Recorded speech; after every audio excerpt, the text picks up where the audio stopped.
Bueno, pues buenas noches. Vamos a continuar con el videolibro Cuando lo hubiera sí existe. Vamos a hablar ahora de el perdón, el autoperdón y el arrepentimiento. Eh, Quería explicar todo esto en un solo video, pero la verdad es que se va a llevar más. Tal vez siete unos 7 videos más. Voy a tratar de hacerlos cortitos. Entonces, el autoperdón, el perdón y el arrepentimiento son tres palabras que tienen diferente significado, aunque lleven a lo mismo. A modo de resumen, podré decir que el perdón es cuando tratamos de restablecer una relación con otra persona y olvidamos las situaciones que nos pusieron en conflicto. El autoperdón es lo mismo, pero es aplicado hacia nosotros mismos. Es decir, nosotros mismos reconocemos que cometimos errores, aceptamos las consecuencias y tratamos de reestablecer una buena relación con nosotros mismos. Por eso en algunas ocasiones he dicho que los suicidas son capaces de atentar contra su propia vida, pero no son capaces de perdonarse. Entonces, en estos videos voy a explicar la forma en que yo he podido manejar el autoperdón y cómo he tratado de restablecer una relación, incluso con personas que ya se han ido, en este caso, pues con mi padre, que durante mucho tiempo lo odié y ahora con los ejercicios que yo he estado realizando y que estoy poniendo aquí en estos videos, he llegado a, a sentir afecto por él, he llegado a extrañarlo. Entonces, pasando al autoperdón en nosotros mismos, es el principio, lo considero yo así, es el principio de aceptarnos y empezar a amarnos. Cuando empezamos a amarnos, empezamos a cuidarnos, empezamos a protegernos de lo que nos hace daño, sean personas, sean situaciones, sean alimentos, ideologías. Empezamos a filtrar, empezamos a tratar de tener lo mejor para nosotros, pero sin caer en la psicopatía, en la este, sociopatía, ni en el narcisismo. Tratamos de mantener un equilibrio sano entre lo que somos, lo que damos y lo que merecemos. Tratamos de mantener un equilibrio. Y el arrepentimiento está relacionado con el perdón, bueno, está relacionado con el autoperdón, mejor dicho, pero en sentidos extremos. Por ejemplo, este, yo puedo, yo puedo perdonarme por haber comprado una motocicleta y no haber hecho caso a la posibilidad de caerme.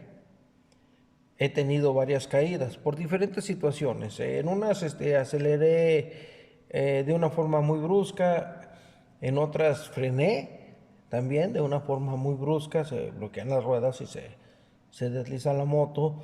En otras, las condiciones meteorológicas jugaron su papel y también me caí. Y en otras hubo ocasiones en que pues me salieron perros y por no atropellarlos o tratando de huir de ellos, pues ándale, ahí te vas cayendo. Entonces hay situaciones en las que nosotros tenemos algo que ver con el resultado. Hay factores ajenos a nosotros y que no podemos controlar que también afectan los resultados. Y en otras ocasiones pues son personas ajenas a nosotros o relacionadas con nosotros de alguna forma que también afectan a la situación. Entonces, la culpa nunca es al 100% nuestra. Tenemos que aprender a repartir las culpas de acuerdo a lo que hacen las otras personas y de acuerdo a las circunstancias también. El problema es que cuando una persona ama a otra y la otra no responde como uno quiere, entonces uno se echa la culpa a sí mismo, tratando de proteger a la otra persona. Es decir, o sea, en una relación es posible que la otra persona ya no quiera nada y esté haciendo todo lo posible por echar a perder la relación y nosotros estamos tratando de rescatar la relación. Entonces, cuando la relación fracasa, nosotros nos culpamos, sin tomar en cuenta si la otra persona quería continuar o no con la relación. Entonces, hay que tener cuidado con esas situaciones, porque en muchas ocasiones nosotros mismos nos culpamos de cosas que ni siquiera estaban bajo nuestro control. Simplemente estamos tratando de amar a personas que no sabemos si realmente quieren estar con nosotros o no. Entonces tratamos de dar nuestro mejor esfuerzo, y lucha, porque si amas a esa persona tienes que luchar por ella, y las cosas que valen la pena tienen un esfuerzo, y un montón de cosas que nos invitan a tratar de convencer a la otra persona, a tratar de forzar la voluntad de la otra persona, sin tener en cuenta si esa persona quiere estar con nosotros o no. Tal vez en algún momento sí quiso estar, pero después ya no. Y una forma de manifestar esa inconformidad es el trato que recibimos de esa persona. Por eso el ejercicio anterior servía para reubicar en dónde están las personas que para nosotros son importantes, de acuerdo al trato que recibimos de ellas. ¿Qué debo sentir yo por alguien para darle el trato que yo recibo de X persona? Entonces, vamos a empezar con lo que es el perdón, el autoperdón y el arrepentimiento. Entonces, consideramos como una figura de autoridad a quien puede afectar nuestra capacidad para tener éxito, felicidad y o seguridad. Sea para alcanzar estos tres conceptos, el éxito, la felicidad y la seguridad, o para no alcanzarlos. La figura de autoridad puede ser real o ficticia. Puede ser un personaje de alguna historieta, de alguna caricatura. Puede ser alguien real, pero que ya no está vivo. Entonces, la figura de autoridad puede ser real o puede ser ficticia. Puede ser alguna deidad, algún personaje de caricatura, de historieta, o alguien que ya existió. Y tan. La figura de autoridad se acepta por obligación o por convicción. Estamos obligados porque de alguna forma dependemos de esa persona, o aceptamos las condiciones de esa persona porque es un ejemplo a seguir. Esto está muy relacionado con los hijos y los padres. En algunas ocasiones los hijos obedecen a los padres porque están obligados, y en otras ocasiones los siguen porque están convencidos de que lo que ellos ofrecen es la mejor opción. La figura de autoridad influye en nuestro aprendizaje y en nuestras decisiones, sea para bien o sea para mal. Entonces, al hacer el ejercicio de la reubicación en me ama y amo, no me ama y no amo, no le amo y no me ama, y las más peligrosas, le amo pero no me ama, es probable que haya cambiado nuestro estado de ánimo al estar recordando situaciones. A ver, voy a analizar a mi padre, voy a analizar a mi madre, voy a analizar a mi hermano fulano, voy a analizar a mis tíos sultano, voy a analizar a mi amigo, voy a analizar a mi pareja. Es probable que recordemos algunas situaciones que nos hayan cambiado el estado de ánimo. Algunas nos alegraron, otras nos entristecieron. Y algunas nos molestaron porque por esas personas tomamos decisiones importantes en nuestras vidas. Es probable que hayamos dejado de estudiar o dejado de trabajar, creyendo que esa persona siempre iba a estar con nosotros, y resulta que al paso del tiempo no resultó ser la persona que nosotros creíamos que iba a ser. Una pregunta fundamental que vamos a ver más adelante, vamos a manejar esa pregunta. Si ahorita que estás sano y fuerte recibes ese trato, ¿cómo te va a tratar esa persona cuando tengas una enfermedad o estés en la vejez? O peor tantito, estás en la vejez, estás enfermo y estás dependiendo de esa persona. Si ahorita te está tratando mal, ¿cómo crees que te va a tratar en ese momento? Ahorita que es una opción, que puedes escapar de esa relación que te está dañando, ¿cómo crees que va a ser más adelante? Hay que pensar en eso. Por desgracia, no pensamos en esas condiciones cuando somos jóvenes o cuando somos adultos de temprana edad. Porque creemos que la otra persona va a cambiar, y si no cambia, o peor tantito, ¿qué otras opciones estás teniendo de establecer una relación sana y estás perdiendo el tiempo con alguien que de acuerdo a su comportamiento no quiere estar contigo? Son cosas para pensar. Si yo hubiera leído un libro como el que ahorita estoy haciendo cuando yo era joven, mis decisiones hubieran sido diferentes. O tal vez hubieran sido las mismas, pero yo ya sabría cuáles podían ser las consecuencias. Entonces, cuando viene el autoperdón, es como decir, voy a gastar toda la quincena para comprar una serie de billetes de lotería, que al cabo cuando me saque el premio mayor, pues voy a pagar todas las deudas. Y si no me saco el premio mayor, es más, y si no me saco ni siquiera el reintegro,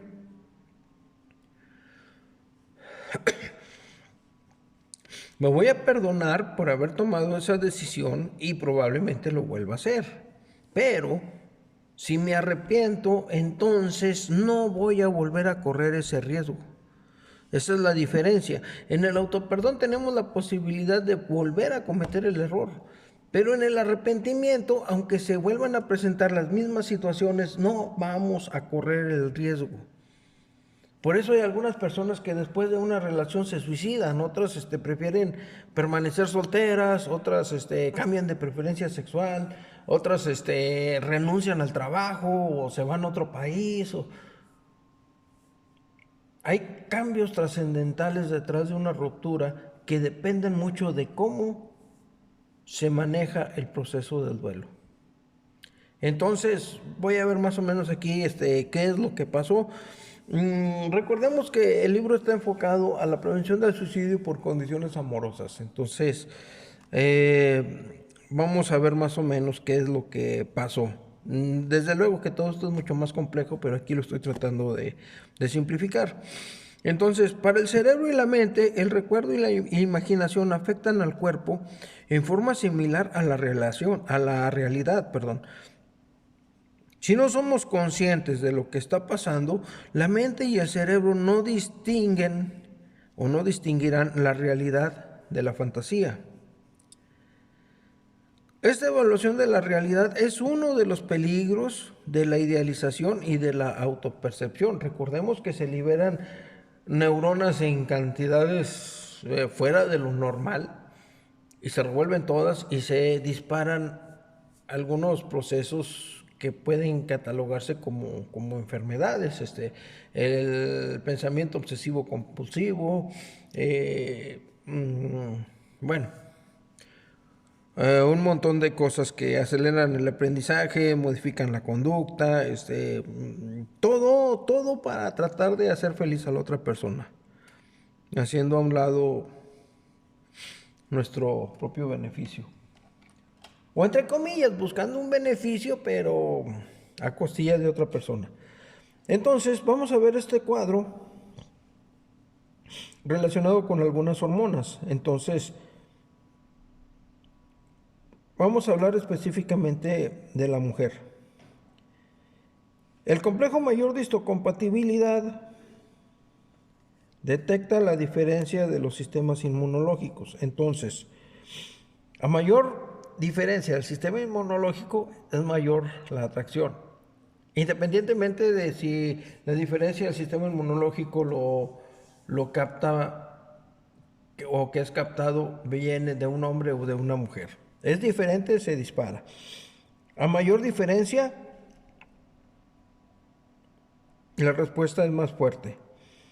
Y si son muy parecidos, entonces puede llegar incluso al repudio.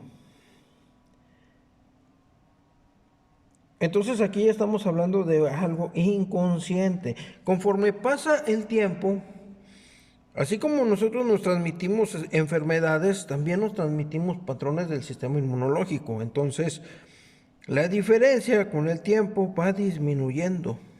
Conforme va disminuyendo, también va disminuyendo la fuerza de la atracción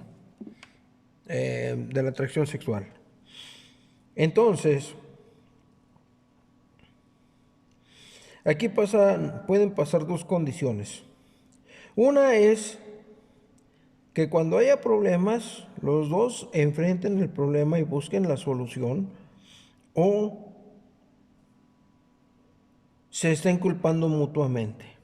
Entonces, cuando hay problemas se libera adrenalina y glucagón. Son dos hormonas diferentes. Una afecta al sistema, una acelera el corazón, por ejemplo, y produce energía. Y el glucagón lo que hace es destruir el tejido muscular para producir más glucosa. Entonces, el problema con el glucagón es que también destruye tejidos del corazón, porque es un músculo. Entonces, afecta a todo el cuerpo. Hemos visto personas que se acaban con los problemas.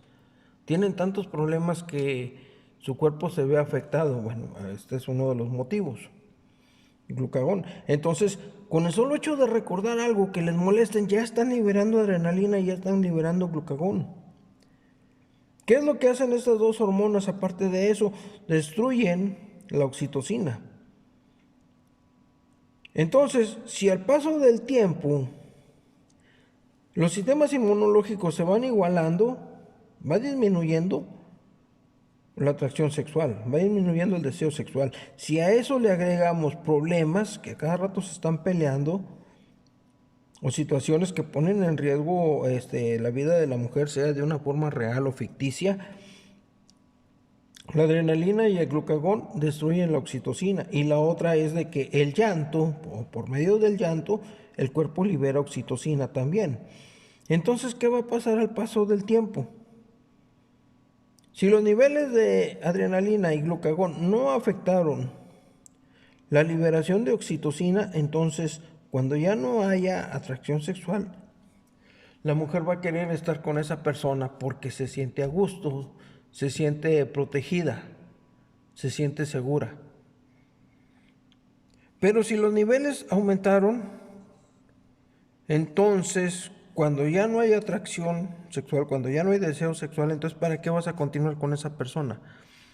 Puedes continuar con esa persona porque te trae una seguridad social o financiera, o es alguien que ya no quieres, pero tienes que estar con esa persona por alguna condición ajena al deseo sexual. Entonces, ¿qué va a pasar cuando tengas la primera oportunidad de liberarte? Pues ahí te ves. En el caso de los hombres, aunque también tienen su sistema, su complejo mayor de histocompatibilidad, este no determina la preferencia sexual de la persona. La atracción sexual en el hombre tiene más fundamento en la apariencia física de la mujer y en el lenguaje corporal. Para el hombre, una mujer le puede resultar atractiva por el trato que recibe de esa persona o por el lenguaje corporal de esa persona o por la ropa que viste esa persona, dependiendo de diferentes factores, pero es normalmente las tres condiciones que hacen que un hombre sienta atracción por alguna mujer. De lejos, pues cómo se ve, y luego ya cómo me trata. Entonces, son condiciones diferentes. El hombre puede tener relaciones con una persona sin tener un sentimiento con ella. Y las mujeres no, las mujeres necesitan sentir algo por él o por la persona para poder establecer una relación. Y esta relación o este sentimiento al paso del tiempo, es una condición normal. El cuerpo se cansa de liberar la misma cantidad de hormonas o crea resistencia hacia ese estímulo o llega a otro estímulo más fuerte. Entonces, bueno, vamos a continuar. Vamos a ver por qué es importante la respiración. Pongo de ejemplo una cuadriga de caballos, como los caballos romanos de las películas y todo eso. Entonces, tenemos un caballo que representa la respiración. Este es el que nos da la dirección. Tenemos otro caballo central, que es la culpa. Tenemos otro caballo que es el miedo. Recordemos que la culpa y el miedo son cosas que utilizan los psicópatas, los sociópatas y los narcisistas para controlar a las personas que sienten algo por ellos. Un psicópata, un sociópata, un narcisista no pueden controlar a alguien que no ha establecido una conexión emocional con ellos. Necesitan primero establecer una conexión emocional y después empiezan a exprimir a la persona.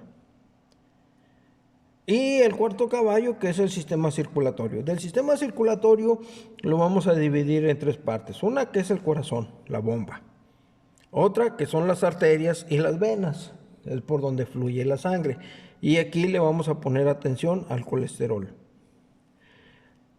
Y la sangre, dentro de lo que es la sangre, vamos a ver que el monóxido de carbono evita que los glóbulos rojos transporten oxígeno. Entonces el cuerpo lo que tiene que hacer es destruir esos glóbulos, crear nuevos glóbulos y volver a transportar oxígeno. Entonces una persona que está expuesta al monóxido de carbono puede asfixiarse químicamente, aunque esté al aire libre. Los triglicéridos es la grasa que se encuentra flotando en la sangre.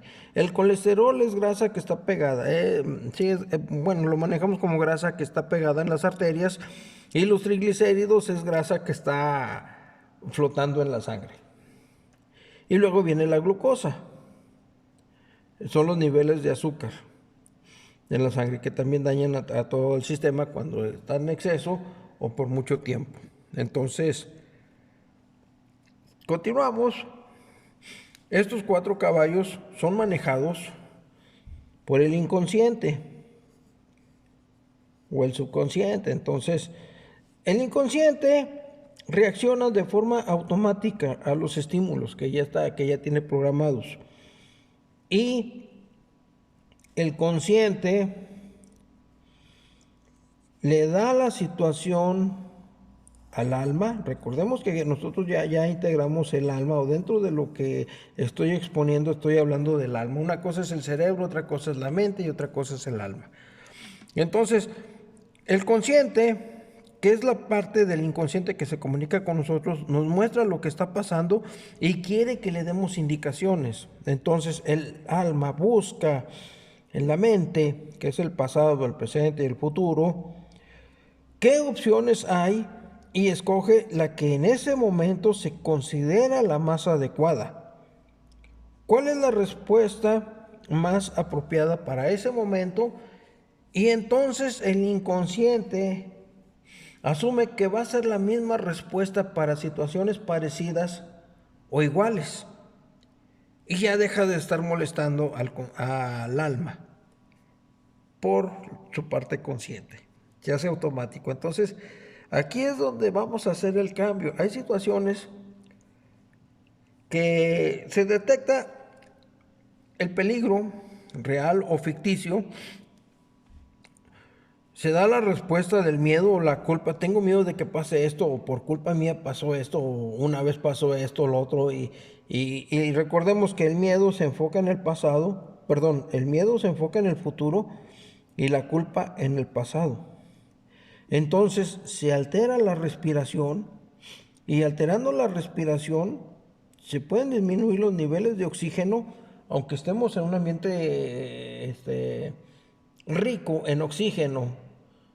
Si descontrolamos nuestra respiración, se pueden alterar los niveles de oxígeno. Entonces se libera la adrenalina y se libera el glucagón, porque no sabe el cuerpo si vamos a pelear o vamos a correr, o no sabe. Entonces libera esos dos. Entonces estos alteran los latidos del corazón y se genera una condición física y mental que se puede interpretar como un ataque de pánico, un ataque de ansiedad o enojo, dificultad para hablar o para tomar decisiones. ¿Por qué? Porque el cerebro reptil y el cerebro mamífero están tomando el control para tratar de sobrevivir.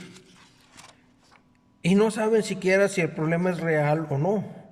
Entonces la persona que no sabe lo que está pasando con su cuerpo, pues se va a dejar llevar por el pánico o por el enojo o por la frustración, no va a saber qué hacer, y vienen las consecuencias de el ataque de ansiedad, el ataque de pánico, es que me enojé y soy muy impulsivo y todo ese gorro.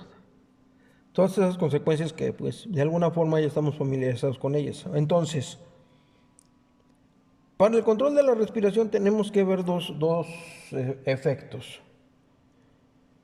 Le echamos mucha imaginación y vamos a tener las costillitas. Aquí están las costillas, todos las conocemos, las hemos tocado. Tenemos a los pulmones y tenemos al corazón. Entonces, cuando tenemos una respiración abdominal, los pulmones, cuando entra el aire, se expanden hacia abajo y sacan la pancita. Es una respiración abdominal. El corazón tiene espacio para latir libremente, sin que nada le interfiera en los latidos. Entonces, cuando hacemos la respiración torácica, que aquí se me olvidó ponerle el nombre, la respiración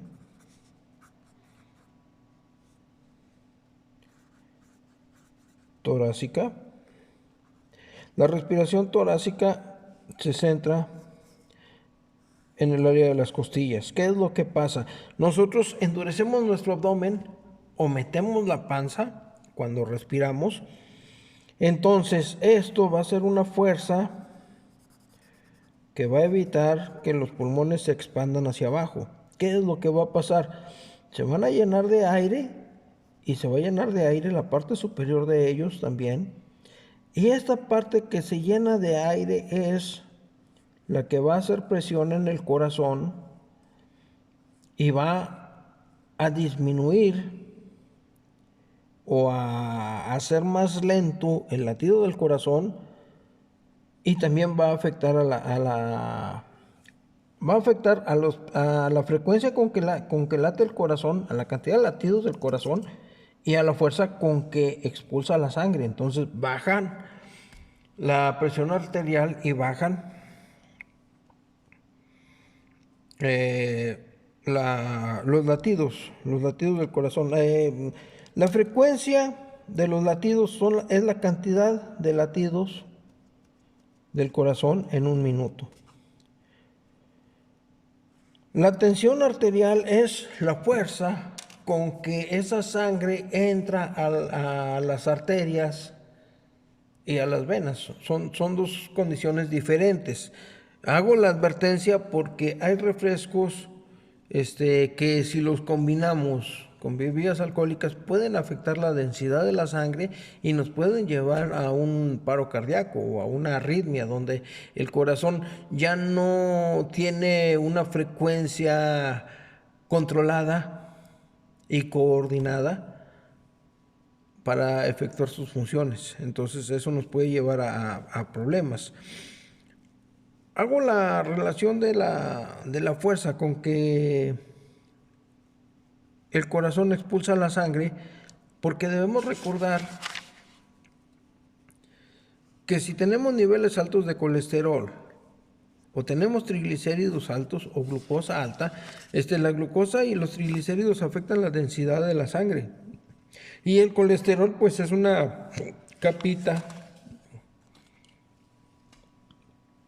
de grasa que también disminuye el diámetro de las arterias y de las venas. Le echamos imaginación y aquí tenemos una arteria o una vena. Tenemos su cantidad de colesterol, tenemos sus triglicéridos. Entonces, imaginemos que esta es una tubería de la casa que tiene sarro. El sarro es el colesterol y los triglicéridos es arena que fluye por la sangre. Es arena que fluye por la tubería. ¿Qué es lo que pasa si este líquido fluye con mucha fuerza? Puede arrancar pedazos de sarro y esos pedacitos de sarro se van por toda la tubería hasta que llegan a topar en una tubería que esté más pequeña y van a obstruir todo, van a obstruir el sistema. Entonces, cuando corremos, hacemos ejercicio, o nos enojamos y tenemos niveles altos de glucosa, de colesterol o de triglicéridos, se corre este riesgo. Es como si a esa tubería le estuviéramos dando golpes con un martillo. Cada vez que nos peleamos o cada vez que hacemos ejercicio y tenemos esos niveles altos, es como si estuviéramos golpeando esa tubería. Entonces, si la tubería se obstruye, se puede obstruir en una pierna y causar un infarto.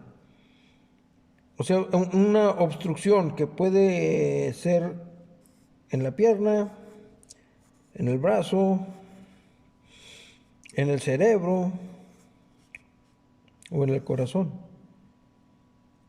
Entonces, esa obstrucción nos puede llevar a perder el miembro, nos puede llevar al infarto, nos puede llevar a una embolia o a un evento cerebrovascular. Entonces hay que tener cuidado con estas cosas. Cuando nosotros empezamos a practicar este tipo de respiración, nos vamos a dar cuenta de que en ocasiones nos podemos marear o nos podemos relajar demasiado. Nos podemos relajar al grado de poder dormirnos. Estos ejercicios son los que yo hago todos los días, por unos 10 minutos o 15 minutos más o menos. Entonces, esto es nada más el principio para cuando yo empiezo a recordar alguna situación que me enoja o que me entristece o que me altera de alguna forma. Entonces yo hago estos ejercicios, regreso a la calma y vuelvo a retomar el problema. O sea, no abandono el problema, no abandono las deudas, no abandono la situación con mis familiares, pero estos ejercicios me ayudan a mí a controlar los estados de ánimo, evitando la liberación de adrenalina y de glucagón. Si no evito la liberación de la adrenalina y del glucagón, voy a explotar, voy a enojarme o voy a entristecerme o voy a llorar o no sé, voy a hacer una tontería. Entonces, yo creo que este es el primer ejercicio físico que les presento y no es el único, porque de aquí en adelante vamos a tratar de ver un ejercicio en cada una de las etapas.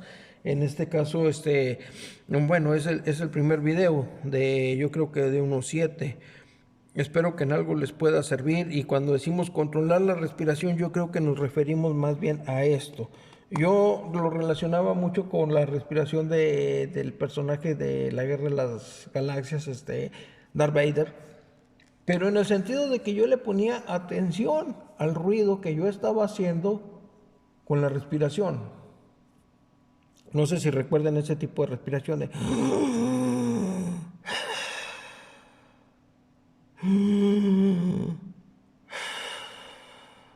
Entonces, ¿qué es lo que yo hago? Le pongo atención al sonido, distraigo la mente y me tranquilizo. Entonces, este ejercicio que les estoy presentando aquí, yo lo vi hace años en una revista donde hablaban de cómo se entrenaban los astronautas rusos. Entonces, este es uno de los ejercicios que ellos hacían. Y creo que también lo hacen los pilotos de las fuerzas aéreas para controlar la sangre cuando pasan de ciertas fuerzas G. Es la fuerza de gravedad que surge, que sufre el piloto cuando hace maniobras a altas velocidades. Entonces, creo que es uno de los ejercicios. Y de hecho, creo que el equipo que ellos traen, el traje que ellos traen, tienen bolsas de aire que de acuerdo a los movimientos que ellos hacen, se libera presión en las bolsas de aire y esa presión hace que la sangre no, que no se disminuya la cantidad de sangre que llega al cerebro. Entonces presionan las piernas, presionan los abdomen y los brazos para empujar la sangre al cerebro. No recuerdo muy bien los datos, pero sí me acuerdo de ese ejercicio en unos libros no, en una revista donde vi donde venía cómo entrenaban los astronautas rusos. Y ahora que me acuerdo, hay ejercicios de yoga en los que se hace relación a a la respiración, pero en los ejercicios de yoga nada más dicen lo de meter el estómago al momento de estar respirando. Entonces, bueno, yo creo que esto es en teoría, esto es una explicación del por qué los ejercicios de yoga pueden ayudar a controlarnos. De hecho, bueno, yo practiqué yoga de los 6 a los 12 años y hasta hace como un año o 2 años volví a retomar los ejercicios. Bueno, entonces por el momento eso es todo. Ya tengo, pues ya tengo mi borrador de lo que voy a hacer más adelante. Eh, Al principio de la portada, mencioné un barco, viene dibujado un barco, entonces hay un carajo, es la parte que está arriba donde se pone un vigía y él está observando lo que está pasando. Entonces vamos a ver eso, el carajo, camino al carajo, vamos a ver ejercicios de concentración y ejercicios de meditación. Luego sigue un ejercicio de información de constantes y variables. Esto es para aprender a autoevaluar nuestro progreso, a aprender a analizar situaciones, a buscar información que nos ayude a solucionar algún problema. Luego viene el análisis de la situación enfocada al perdón. Luego viene el manejo del perdón.